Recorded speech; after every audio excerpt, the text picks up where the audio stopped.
It is time to find some common ground. Is that what we're talking about?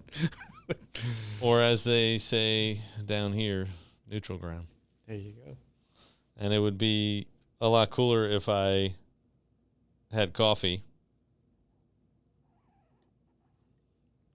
But instead I've got Earl Grey tea with some honey. So some community. Find something sweet. Join us. Taste and see that the Lord is good. Ice cream is sweet, but Jesus is far sweeter. And find out what we can learn from Dolly Parton. A lot, I'm sure. Yeah. Well, a lot of people are talking about it. And, I mean, she's been in the spotlight, obviously. But, somebody dies, you hear a lot more. You know, and she kind of flew under the radar quite a bit. So, but yeah, here we are. We're talking about the Open Arms book, connecting people to Jesus, and we have had quite the break. It's been, it feels like it's been forever, but maybe only a few weeks or a month or so, something like that. But I'm here with the person appointed to say crazy things. That's right. Keep things interesting. I try. My buddy Scott, and I've got the tea and the honey. We got the Bible here. We are on chapter 7, right? Chapter 7 of the book. Yes, chapter 7. And we are turning from the A in Open Arms. Arms is kind of it's an acronym. Available, relational, and the relational, the R part, bumps out into several different chapters into an acronym that is BLESS. It's called BLESS, BLESS. And actually, that's what this whole thing was at one time. It was just BLESS. That's what it was. And then we kind of added some other things to incorporate really key things that we need if we're going to actually do what God wants us to do. We're going to be about God's mission, the main thing. That's where the availability comes in. We still got the M and the S to talk about, but really the core of how you reach people with anything is through relationships. It's very hard to drive any sort of change if you don't have relationships with people. In fact, relationships are, we've talked about that in some of the other chapters. It's everything as far as our relationship with Jesus and all that does and the future that it promises. But life, right? It's not what you know, it's who you know. Who you know, right? That's how things work. If you can make a couple of connections, it's a lot easier to get your foot in the door. If you're like the guy who came to our neighborhood over the weekend, the pest control company guy going door to door. Yeah, you're not going to get your foot in the door being a Weisenheimer. That guy was a total jerk. You don't have a relationship with somebody, you got to work real hard to build one as quickly as you can. And he was not doing that. That's what I took out of that. Yeah. I don't know. Did you have a personal interaction with him? I did. Oh, I did. Okay. Yeah. This guy knocks on the door. We aren't very good about charging our little Ring. I don't know if it's a Ring. It's basically a Ring camera doorbell, but it's not that company. It's a different brand. We're not good about charging it, so he probably sat there a while and then finally decided to knock. Of course, that sends our dog into a tizzy and everything and all this noise, and I'm like, well, I'm not going to not answer the door now. Otherwise, I could have hid maybe, but, then I open the door and then the drama continues behind me and I'm getting increasingly annoyed. Like, you're not even supposed to be here. There's no soliciting in the neighborhood. What's up? And I don't know exactly what he said, but there were 3 or 4 times at least where he said something that had no connection to what I had said. So I was like, hey, what can I do for you? And he's like, man, it's rain, and it's rain. Like, okay, and I care why. You're the idiot who's going around door to door and these clouds. Like, get under something, not my house. Go, I'm not letting you in if that's what you think. Yeah. And then it was another thing and another thing. And all I did, I just kept saying, what can I do for you? Or how can I help you? One of those phrases, I just kept repeating it. And then he says, man, you sound like a broken record. Not a way to win friends and influence people. And it sounded like a with a needle scratched off. Yeah, the whole party stops. And finally, I was like, you got a pamphlet or something? You got a card? No. Well, first he didn't even answer that. He just kept doing whatever he wanted to do, trying to distract from that. And then finally I was like, goodbye. And I just closed the door and locked it. I walked away. Like, dude, be better. I mean, people will be pretty rude. I tried not to be very rude to him, but what I saw in the neighborhood group on Facebook was like, man, these people are vicious. Just you don't have a relationship with someone, you're more willing to say, go away. You don't really care what they have to say. There's no reason why they should stop and listen to you, then they don't. Right? Now, what does that have to do with this? Well, with bless, the very first letter, B, stands for bond. You need a common bond. You need common ground. You need something that can be the foundation of a relationship, right? Door-to-door stuff, you don't have that. No. It's one of the hardest things to do. So, hey, God bless them for trying. But people more and more, our house is our fortress, and I mean, we live in this consumer culture. People are constantly trying to sell us stuff. Right. And so what is our reflexive response? No, thank you.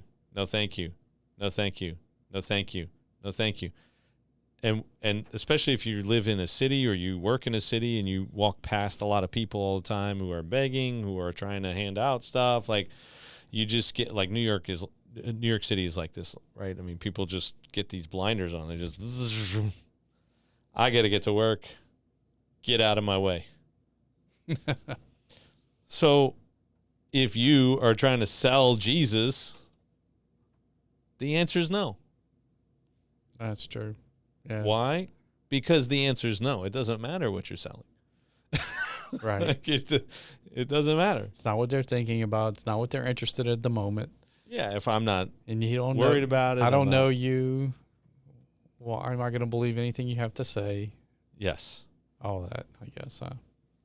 And so the real framework, I guess, for this whole process, what Open Arms and connecting people to Jesus is all about, is positioning yourself in the lives of people who, in all likelihood, at some point, will have spiritual questions. And you're trying to demonstrate that you're a trustworthy person, essentially, and trying to find reasons that they connect to you, right? This is not meant to be like subversive, secretive, sneak attack. Yeah, it's not meant to be like you're baiting people, or it's not supposed to be cold and calculating. What is one of the Jordan Peterson gets accused of being of Jesus smuggling? Jesus smuggling. Yeah. Okay. I think by one of the new atheist guys that says, and he'll get into some biblical point, and he's like, oh, there you go again. Jesus smuggling. Well, if we're talking about the Bible, then duh, it's about Jesus. That's what he says. He says, John 5:39, you search the scriptures because you think that in them you have life, but it is they that testify of me. So like you do actually have life in the scriptures, but you have life because they testify of Jesus. And if they aren't testifying to Jesus, if you're only looking at it in some other sense, then you don't have life in it. There is no life. Just like the people Jesus was talking to in that verse. But there's also another kind of Jesus smuggling that drives people nuts, like where you just turn everything into an opportunity to just say something about Jesus. Like, Right. That's not what this is either. We'll talk more about that, I think, as we go on. But you got to start somewhere. Yeah. And the best way to start is to start with people that you already have common interest with. Really, this framework is essentially just, this is how you make friends. And some of us are friend challenged, like, hey, who are you talking about? vertically challenged, whatever challenge. We are also friend challenged or making friends challenged. I don't know the best way to say that. There's probably a more clever, creative way to say that. But yeah, like when I started learning this, I was kind of like, oh, this is why I don't have friends. Not exactly, but when you're a pastor, it's just different because people, they automatically, in some ways, they automatically give you a certain amount of respect, deference. I mean, not always. Yeah. Yeah, these days. We do live in a very different world, but like, especially if you show up at a church, the people in the church, I mean, they wanted a pastor. They were looking for a pastor, and they thought you were the right guy, and they're excited you're the right. So you get some of that already. So you don't have to work as intentionally at having friendships and things. But those are not, that's also work. So you have this overlap of personal, professional kind of thing going on. Anyway, it was still enlightening. Mm-hmm. And then one of the biggest objections to mission, I think people, I guess this gets at two of the biggest objections in mission. The first objection is, I don't know people that don't know Jesus. I'm not sure I believe that.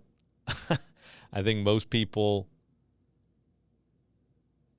are just not aware, or they haven't spent enough time thinking about all of the people that they know. Mm-hmm. You know people that don't know Jesus, or you know people that have probably sort of drifted away. Like maybe you know them from a church, or you know them from some kind of spiritual Christian connection that existed at some point. But I mean, stuff happens, and stuff happens in people's lives, and they just drift away. And sometimes church happens to people, and church is messy, and they drift away. And so there are people that need Jesus and need the comfort of Jesus in your life. And some desperately, right? But let's say you do spend an awful lot of time at church or around church people. It's actually very common. Why? The 80-20 rule, right? 20% of the people do 80% of the work. If you're in that 20%, you're at church a lot. In some places, it's like 90-10. Yeah. So what are you doing? When do you have time? How do you make these connections? So you don't know people who don't know Jesus. You're probably hard pressed to find people that don't know of Jesus. Yes. They may not know him, have a relationship with him. So information versus a faith connection. Yes. Actually, there was a guy who, when I was running through this whole program at a previous congregation, he shared with me and with a group of us some conversations he was having with someone who did not believe. And he said there were a number of different things that we learned out of that. First, I would say, wasn't explicitly stated, but don't lump all unbelievers or all non-Christians into one camp, right? Like, they're not this monolithic group, this homogenous group. There's a lot of different people with a lot of different reasons why they don't believe. Okay? But he also said this one thing. He said, yeah, it's always, like, weird. Like, people imagine I haven't heard the story before. They think that, well, if only I could just tell him the story, then he'll believe. Mm. And there are increasingly so, I would say, people who have heard the story, maybe even grown up in church, had a lot of exposure to it, but then at some point made a conscious decision not to believe in Jesus. So you got to get at the reasons why they made that decision if you have any hope of getting them to undo that decision. Right? It's not simply just saying Jesus died for your sins. Right. Like, that is not sufficient. It's like most people would say, what does that even mean? Yeah. Kind of thing. And then that's where the discussion begins, I guess. Exactly. Why are you telling me this? And what does that even mean? Yeah. But again, like, it often sounds like Jesus smuggling. Yeah. Right? Like, when you do it that way, you're really just like, but Jesus died for you. Don't you feel good about that? Like, you're inserting it in an awkward way. It's not natural. It's not a flow of the conversation. I am more concerned about satisfying my urge to share Jesus than I am in you and what your desires are. Like, it's a subtle thing, and we think we're doing it out of love, but a lot of times, depending on who we're dealing with, obviously there are certain opportunities, certain situations where, like, yeah, say it, do it. That does happen. I would say, at least up until relatively recently, we were in a culture that really, that was a no-no. Sort of changing a little bit. But you do have to read the room. Read the room, guys. Anyway, how do you get to that point? You need a relationship, because people, they don't talk about politics and religion in polite company. Right? So you have to get beyond that polite company thing. You have to get to a place. And then the other objection is, okay, so I don't have a lot of Christians that I know, but, I just don't have time to add something. Mm-hmm.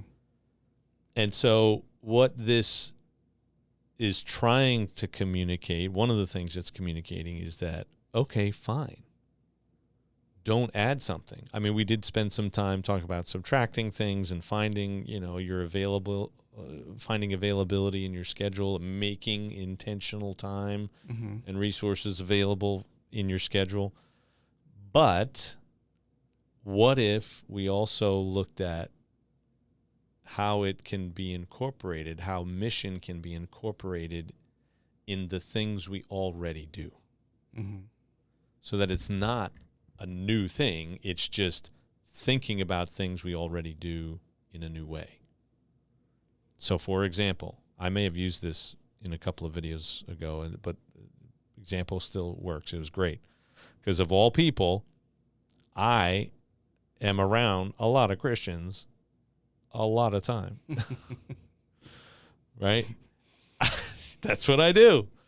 Mm-hmm. So when I was trying to implement this at some point, I'm leaving the gym, the YMCA at the time, and on the counter on the way out, they had these like postcards for a 5K St. Patty's Day run. At the time I was running, I don't really run anymore. Just my body is sort of rejected running unless it's on a beach. I ran on the beach like almost every day while I was gone, so that was great. Okay, good. That was really good. Just the impact isn't there, so you can run on sand. Anyway, but I do enjoy running. I used to love running. I was looking to do a marathon and then an Ironman and then Never quite got to it. But at the time I was running, and I'm looking at this card, and I was like, most of the time when I start talking about running, normal people's eyes glaze over. And you can almost hear them thinking, what is wrong with this person? Why do they run when they don't have to? Like for fun. Yeah, he's talking about running. I'm about to run away from this Exactly. conversation. Like, dude, shut up. What are you talking about? What is wrong with you? Why are you so excited about this? And you're just like, oh, like they're mentally backing away. Homer Simpson, the GIF, whatever, going back into the bushes, right?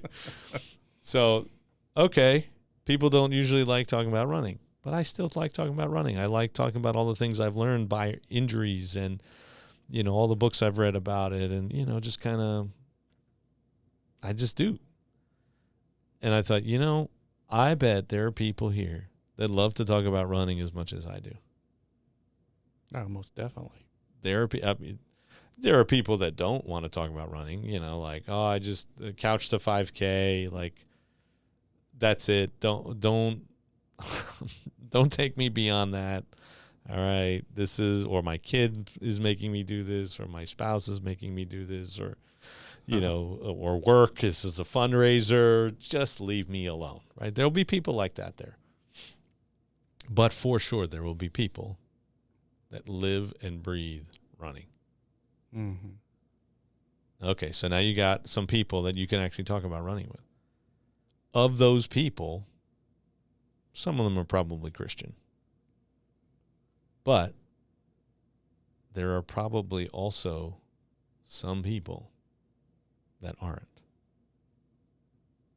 I mean, just statistically, sure, at least 1 out of every 3 people is not Christian or isn't going to church or, So all I have to do is be intentional about being at things where there are for sure more non-Christians than at my Sunday potluck or my Bible study or my worship service on Sunday or like there's definitely a higher percentage of non-Christians at that than at these other things.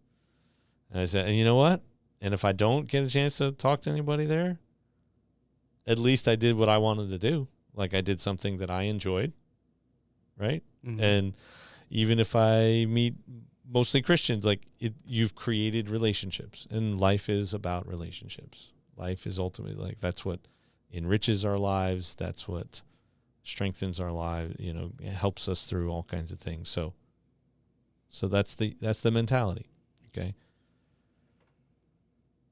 But you are never going to develop a friendship or a relationship with someone without some kind of starting point. All right. Like you don't just say, I want to make friends, and then you go and make friends.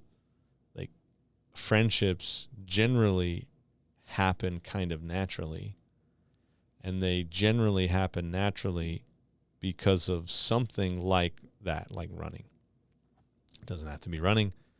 It could be a love of coffee or tea or book clubs, reading. It could be, hey, our kids are on the soccer field at the same time, or swimming in the swimming pool, swimming meets, all that kind of thing. Or it could be exercise at the gym, not running, but, something that you enjoy doing, lifting or whatever. It could be games. Maybe you like the crossword, or you're like, I don't know where people who do crossword puzzles get together. It's kind of like a, but yeah, I don't know, or chess. Wordle. Isn't that like a crossword puzzle game? Sort of. Scrabble, maybe. More like Scrabble. Yeah.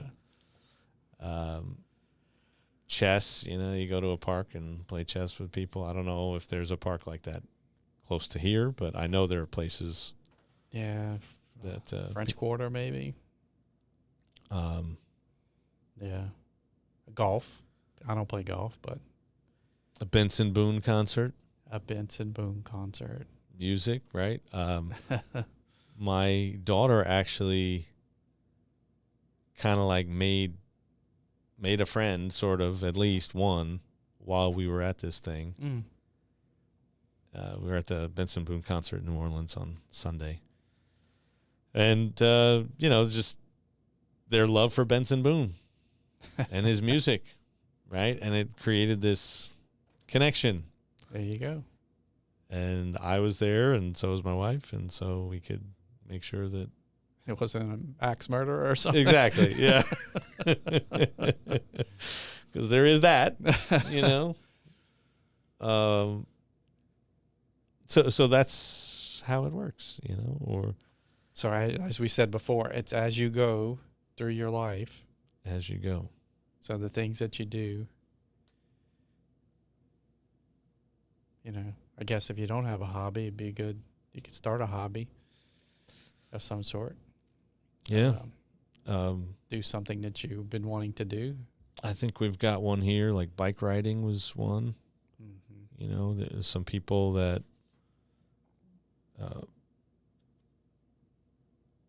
one of the examples in here, Bruce had a couple of people living down the street, nothing in common. Then they mentioned they'd bought some nice bikes, didn't know any good routes.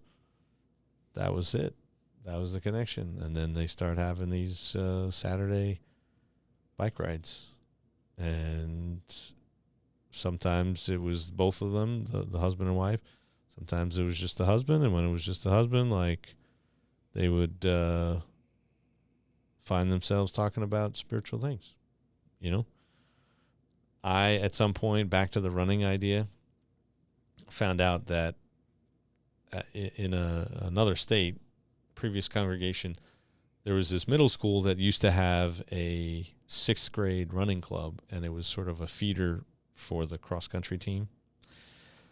And they'd been looking for a coach. I think they had one who tried to start it back up, but she was a teacher in the school, and she was also trying to do other things, and they were looking for somebody to fill in, and so I did it. 6th grade running club. Anywhere from 30 to 50 kids on a given day. I think it was 2 days a week. And the kids were kids, they were kind of crazy sometimes. But they were there to run. They ran. And we built some relationships and even got to have some interesting conversations at, of course, their invitation, their initiation, right? But that was again, here's something that I enjoy doing. I enjoy running. I enjoy talking about running and teaching running. And here are these kids who are interested in it, sort of. I mean, I'm sure some of them were there because their parents made them, or because their friends were there or something like that. But that's the way to do it. And there are things like that we all have. Scrapbooking, right? My wife, she used to do this a lot more. Now we have 4 kids, so we have no life. But, they are our life. It's just you don't do the things that you used to do. But she used to have and we love that they are our lives. But, you got to complain about it. It's like what you do. Exactly. Right? She's swim team mom now. Now we're swim team moms and dads. And, there are things you can do to hook up with the parents, on the side of the pool.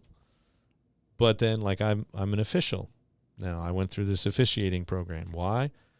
Because I love officiating swimming? No, because I'm there and they need help, right? So, like, I'm stepping. And as I've done that now, instead of just this sea of parents, there's like a smaller group of officials, and you actually go into the hospitality room. You can actually talk to people instead of like trying to shout over all the noise. Do you know Jesus? Exactly. What? Yeah. Cheese and crackers. What are you talking about? Now, the challenge for me is I don't know how, but people generally figure out really fast I'm a pastor, which makes life very complicated because you have to be like extra nice.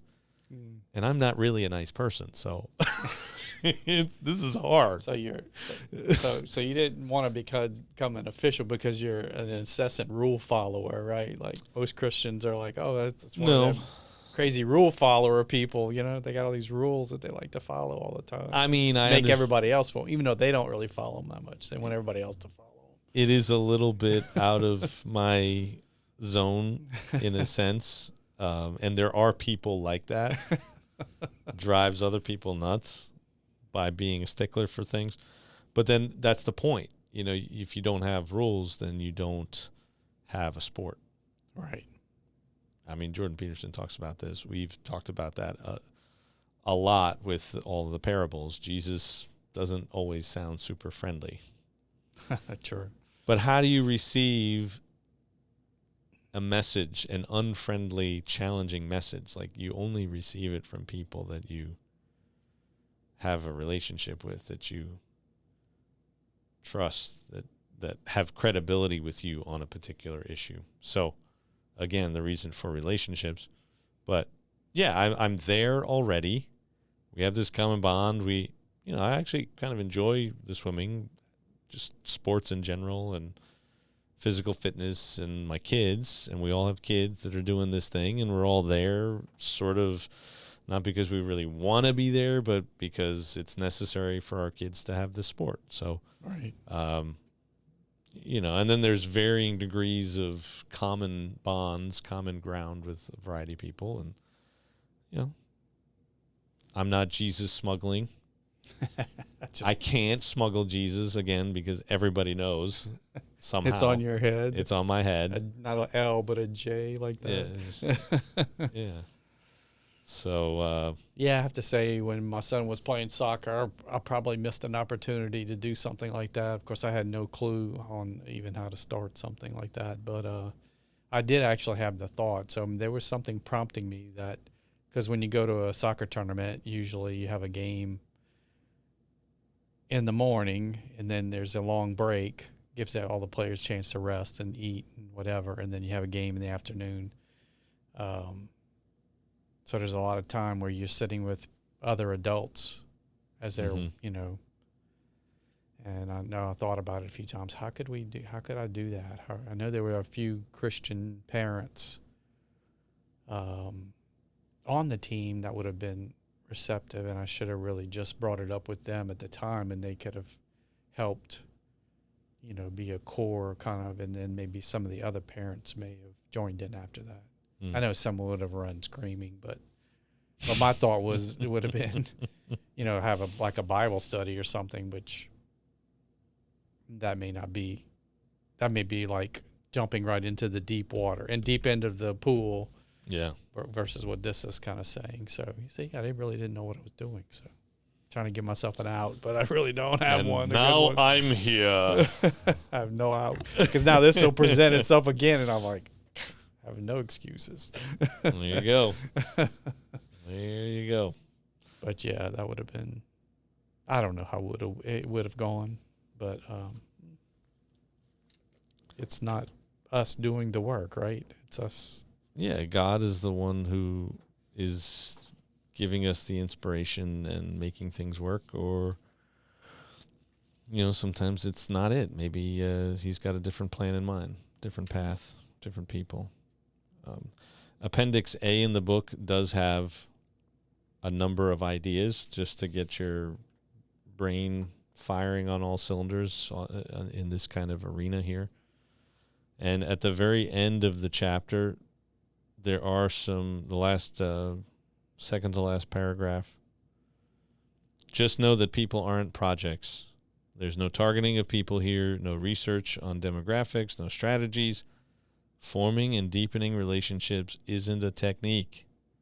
Also, be aware that not everyone will be receptive to even initial attempts to get to know them. It was true for the early church and holds true for you and me. That's okay. But I wouldn't dismiss any of your interactions. You just never know how God works. So, yeah, just if people aren't receptive, let it be. And then, You never know what might happen later, but it's not going to be because you forced it. That's for sure. Right. The Bible also, in the New Testament, the Gospels, Jesus sends out his disciples and he tells them, basically look for people of peace, people who will receive your peace. People who don't, he says, shake the dust off your feet in that town and move on to the next one. So there is some sort of path of least resistance idea underneath this. Like you want to go and move in the areas where it's received. If you try to fight against the flow, swim upstream, you do far more damage to the mission. You really do, because it's like, when Jesus tells the parable about the sower, right?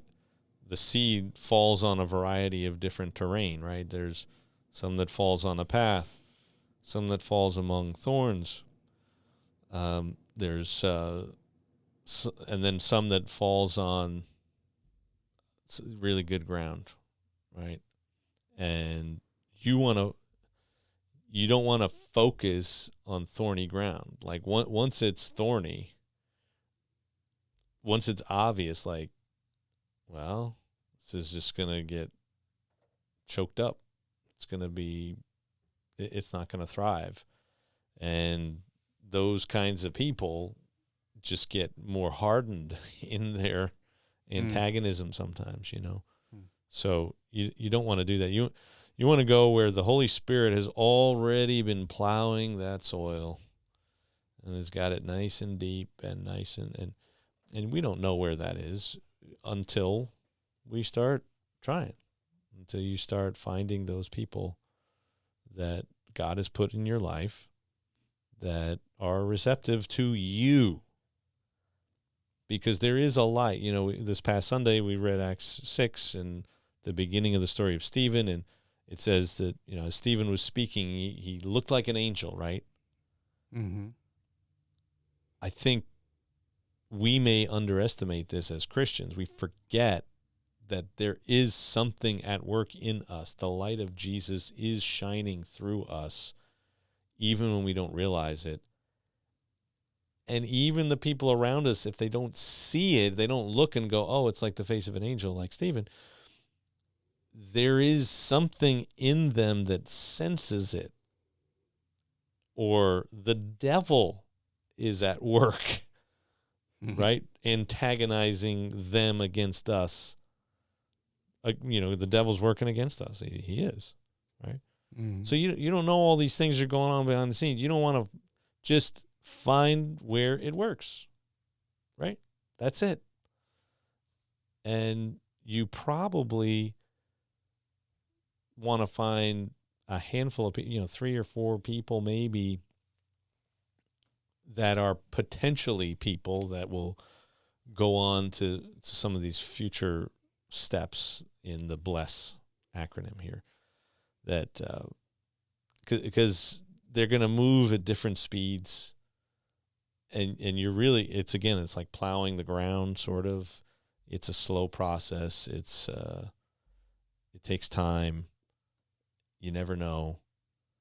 But as people, if they're receiving you, they're welcoming you, they're open to you, you just take it at the speed that they're willing to go, that the Holy Spirit is moving. Sometimes you might find they're like, oh man, it's ready, it's now. But I would say that's not as often as we would like. Yeah, if you've never done this before and you ran into somebody like that, it might freak you out a little bit. Yeah. Hopefully God will deliver those people to someone who's ready for that. Well, this is the story of, my coming to Jesus and faith and all that kind of stuff. Is we had this guy down the street. He was the father of one of my classmates. And, we avoided this guy like the plague. Because he was always Jesus smuggling. It was always about Jesus. It was like you couldn't just have a normal conversation with this guy about anything without him trying to turn into Jesus and make you feel small about how you don't have Jesus. And I mean, he did it in a really unhelpful way, but yeah, we didn't want anything to do with him. Oh, is he going to be there? Oh, no, we don't. Until it wasn't like that anymore. Until it was, oh, maybe we should talk to him. I mean, he's always talking about Jesus, so right? That led to reading the Bible in our home. He read it with us, which led to me sitting there going, oh, this makes sense. You know, and instead of being the obnoxious teenager on Sunday morning, making my parents' life difficult, like, why are you making me wake up so early? Don't you know that Sunday is a day of rest? and that this is like the best sleep I'm going to get all week? Like, don't you know, like, instead of being that jerk teenager, it was like, oh, yeah. For God so loved the world that whoever believes in him will not perish but have eternal life, everlasting life. And then that changed my trajectory for sure in every imaginable way. But we were ready for it. Right. We were open to it. The Holy Spirit had plowed the ground, plowed the soil, softened it up, gotten it ready so that the seed could grow. So you never know. It is a slow process, and then with the same person, all of a sudden now it's fast, and then it slows down again, and you just got to take it as. But that's again why, like, just because you have a person, like, you shouldn't be so myopic, so like intensely focused on one person. You should have a handful of people in a handful of areas that you're at least working on some kind of relationship, and and sometimes you find out they're Christians, and hallelujah, and then maybe that's like your, hey, we should do a Bible study in between these soccer games on tournament days. You never know. Yeah. You never know. So, well, Dolly Parton. I don't think I ever talked about Dolly Parton. How does she fit into all of this? Well, Dolly Parton, I'm pretty sure is Christian, right? Like, I don't know how outspoken she was about it, but she was like loved by so many people. And the common ground idea, she was just a connector of people. She was looking for the common ground all the time. Now, part of that's being in the limelight, being in show business. But she didn't get overly political. She didn't get, she just looked for the common ground and then helped people. She some of these stories coming out, I guess, Gatlinburg burned to the ground. And she gave out checks to every family in Gatlinburg. I didn't hear that one. Like every month they got $1,000 or something, and then they got so much in donations that near the end they gave everybody an extra $5,000 check. Oh, wow. Like just giving out money, just doing good and loving people, and there's that common bond. Hey, we're in this together. We're this Tennessee town. Her Dollywood is in that area, not Gatlinburg, but right next to it. We're in this together, and just looking for that common ground to start relationships and foster relationships. Not looking for reasons to be antagonistic. This is one of my biggest issues with politics as a Christian, is that the way it works today, and it's not exclusively in politics, but it's, I'm not looking for common ground. I'm looking for reasons to prove you wrong. Right. I'm looking for reasons to, say, gotcha. And that's the stuff that's in our social media feeds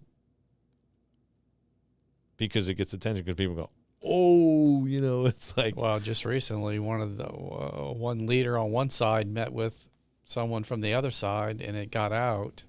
Now he's being lambasted that he met with the other side. Yeah. And it's like, wow, aren't we supposed to be working together for the common good of the citizens of the United States? Yeah.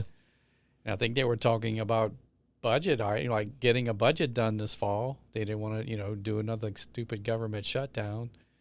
Yeah. Which is, doesn't serve anyone. It should be illegal. But it's. Yeah. That's. Dolly Parton also had this book program where she was giving away like 1 million books a month, over 1 million books a month. And then another interesting one that I saw was, and I don't know if it's still going on, but I guess there was a high dropout rate in the schools. Did you see that one? Yeah. Okay, so when she went to I'll give it. Yeah. Go ahead. Tell us. Yeah, she was going to give, she got with, I guess, middle school kids, 13, 14-year-olds, and told them, pick a partner. If both of you graduate, you each get $500. If one of you doesn't, or either one of you doesn't, no one gets anything. So, and the dropout rate dropped from, I think it was in the 30 some odd 35 to like 6 or something. Yeah, to single digits. Yeah, it's like, wow, okay.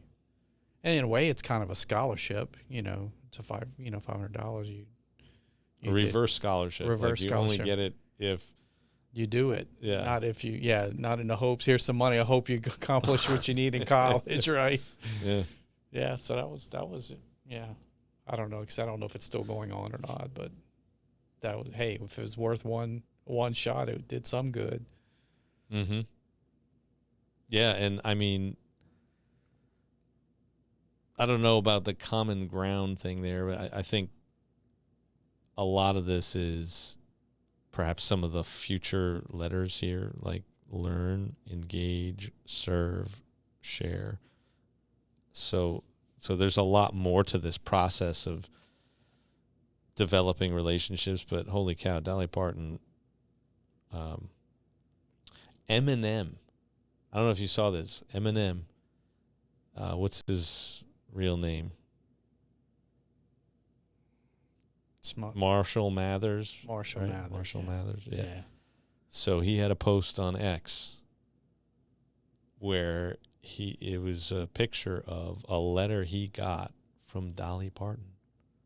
And it was like, hey, congratulations on getting into the Rock and Roll Hall of Fame. I was really hoping I got a chance to meet you, but I didn't, because you know how those things go. It's just all different directions. And but I just want you to know, congratulations. I'm proud of you. You're really the greatest rapper or something like that. And then she said, I don't know what it is, but I've always felt some sort of connection to you. I don't know why, but I just wanted to reach out and say hey, and I hope we get a chance to meet each other sometime. So, like, they were both at the Rock and Roll Hall of Fame induction ceremony. Well, that's what I'm going to do then. When I get inducted into the Hall of Fame. Which Hall of Fame? Ripley's Believe It or Not? Or like probably. This whole story I'm telling is a believe it or not. Yeah. But, I mean, they had this common bond, and then she just took this extra step to be intentional about that, and, writing letters to people is certainly a way to do it. People don't do that really anymore. And when people get a handwritten letter, it's amazing what it does, So anyway. Very good. But Dolly Parton, I think, in general, is just how to win friends and influence people. And you're seeing it sort of play out. So take some lessons from Dolly. Make some friends.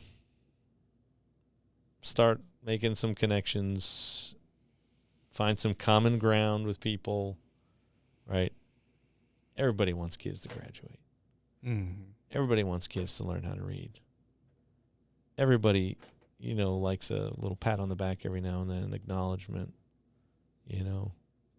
And coming from somebody who is larger than life like her really, I'm sure, meant a lot more than if I sent this guy a letter. You'd be like, oh. Right? But that actually proves the point here, proves the rule, right? That she had some kind of, part of it is her celebrity, right? Mm-hmm.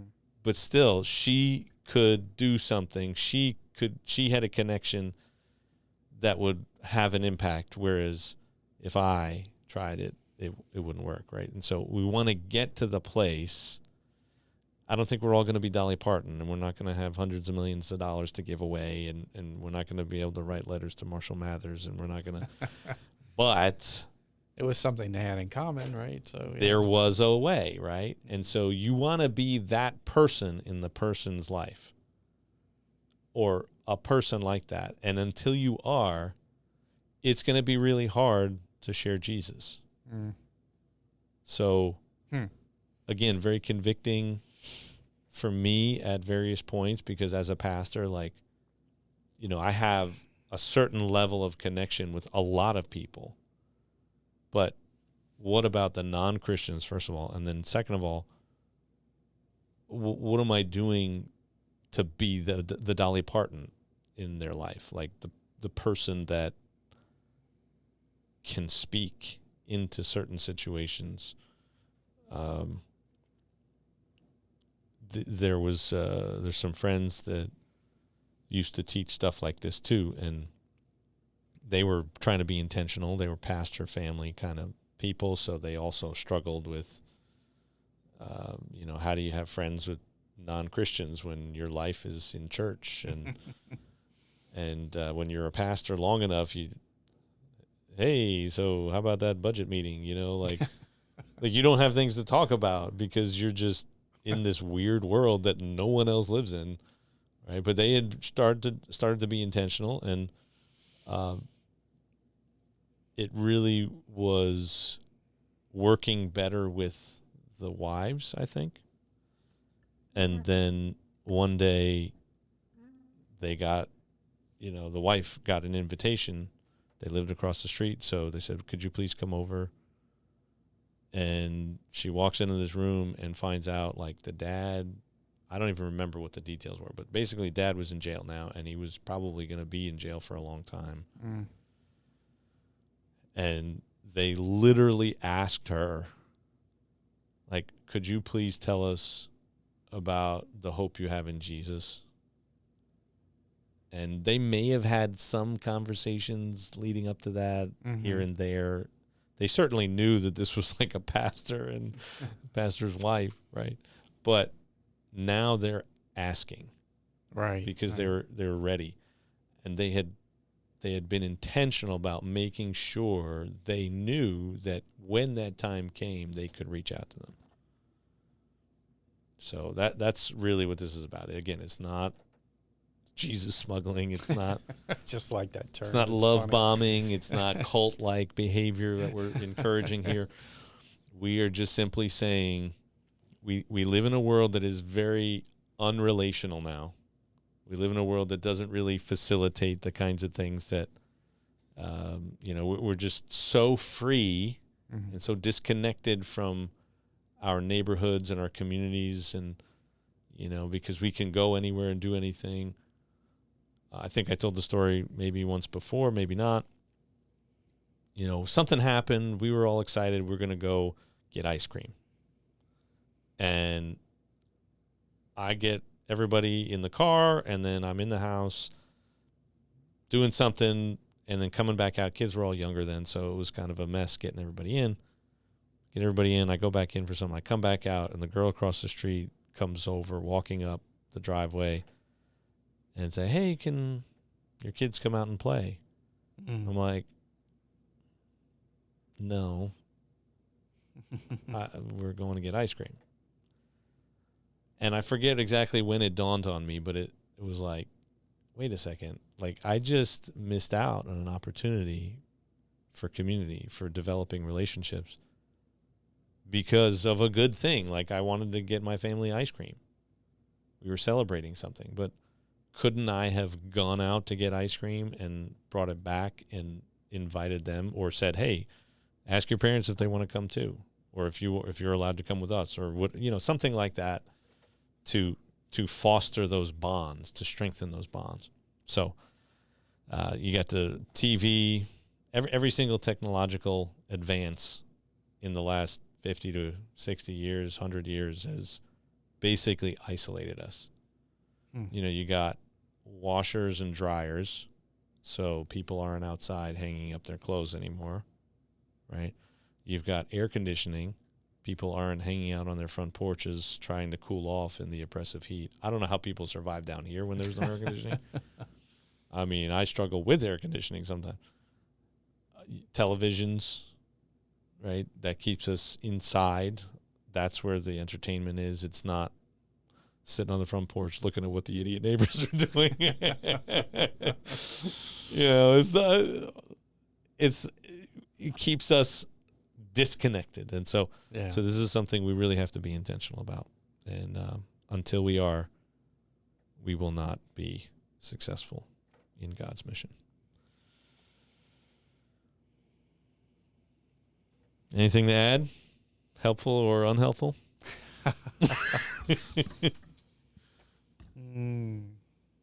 No. No? Answered all the questions? Yes. Yeah. I guess. Gee. Yeah, you're really talkative today. I thought of a joke, but I can't tell it to you right now. So we got to get off air first. Yeah. Okay. Well, on that note, everybody, get out so I can hear this joke. All right. Hopefully it's not terribly inappropriate, and maybe it'll not terribly inappropriate, but pass through the censorship committee and be allowed to air next time. So, but great to be with you. Taste and see that the Lord is good. Ice cream is sweet, but Jesus is far sweeter.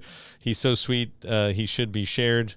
Just like when I get a great ice cream flavor, I stumble across something, I just want to tell people about it. This is Jesus. Jesus is far sweeter than the great ice cream I had in Panama City Beach at Kilwin's, by the way, speaking of. So, but we'll save that for another time. Catch you later.